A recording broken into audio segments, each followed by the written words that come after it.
સમરસ પંચાયત માટે બાયડના ધારાસભ્ય ધવલસિંહ ઝાલાએ જાહેરાત કરી છે। માલપુર તાલુકામાં જે ગ્રામ પંચાયત સમરસ થશે તેવી પંચાયતોને ઇનામ આપવામાં આવશે। ધારાસભ્યની ગ્રાન્ટમાંથી વધારાની 10 લાખ રૂપિયા આપવાની જાહેરાત કરવામાં આવી।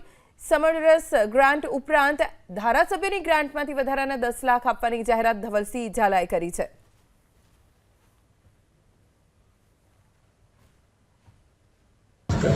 એટલે કે મારી વિધાનસભાની પંચાયતોમાં જ્યાં ઇલેક્શનો છે અને તે પંચાયત સમરસ થશે એ તમામને સરકારી સહાય તો મળતી જ હોય છે। સમરસ પંચાયતોને પણ વધારાની ગ્રાન્ટ સ્વરૂપે વિકાસના કામો થાય તે માટે જે પંચાયતો સમરસ થશે તે પંચાયતોને મારી ગ્રાન્ટમાંથી એટલે કે ધારાસભ્યની ગ્રાન્ટમાંથી 10 લાખ રૂપિયાની ગ્રાન્ટ હું અલગથી ફાળવણી કરીશ। અને આપ સર્વને વિનંતી કરું છું, ગામના આગેવાનો અને નાગરિકોને પંચાયતના, કે તમારી પંચાયતને સમરસ બનાવો, વિકાસથી